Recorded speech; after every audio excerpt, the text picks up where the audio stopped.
Ассалаумағалейкум, қайырлы күн. Біз кезекті коллекторын өздігімізді жинап аяқтап қалдық. Аз ғана жұмыстар қалды. Наклейкаларын дұрыстап, мына жерге насосқа питание берсек, заземленесін берсек, сонымен жұмыс бітті. Бұл жерде бізге заказчик 3 сұрақпен келді. Біріншісі, ыстық су өшіп қалады деді. Сол ыстық су өшкен кезде маған ыстық суды үздіксіз беріп отыратындай жасап беріңдер. Екіншісі, ыстық судың температурасы жоғары температурада болғаннан кейін адам күйетіндей сондай температурасын, мысалы адам күймейтіндей температураға түсіріп беруді өтінді. Үшінші, осы ыстық суды жұмысқа таңертең ерте кеткен кезде күткісі келген жоқ. Сол әрдайым қол астында ыстық су болу керек деген соң осындай рециркуляцион насос қойдық. Осы үйдің толықтай жылуын циркуляция жасап отырады.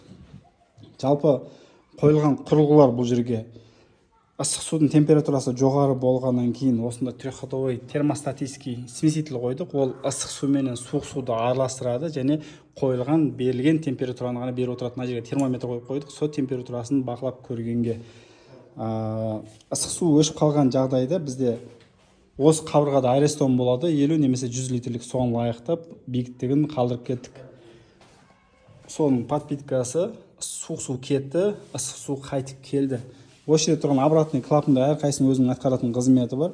Рециркуляционный насос әрбір душтан, ваннадан, мысалы мына жерде 8 контур ыстық су болатын болса, соның 5-еуіне ғана рециркуляция жасадық. Мысалы керек дегендер душқа, кухняға, гигиенический душқа, солардың рециркуляциясы. Мысалы насос күйіп кетпеу үшін жұмыс істеу принципі трехходовой өзінің берілген температурасын жеткен кезде ыстық суды жауып тастайды. Сол кезде насосымыз істеп тұратын болса, күйіп қалады, өйткені тупикке қарай насосымыз жүрмейді, ішіндегі су қызып, ротор күйіп кетеді. Осы жерге балансировочный кран қойдық, 4-тен 1 бөлігін ашып қойдық. Трехходовой клапанымыз жабылған кезде осы малый контур арқылы циркуляция жүріп отырады, насосымыз күймейді. Бұл жерде негізі дифференциальный перепускной клапан болу керек. Ол бізде бар, бірақ 0,6 бар насосымыз 0,6 бар қысымды бере алмайды, ол клапан ашылмайды. Сол үшін осындай кранмен простой вариантпен шығып кеттік.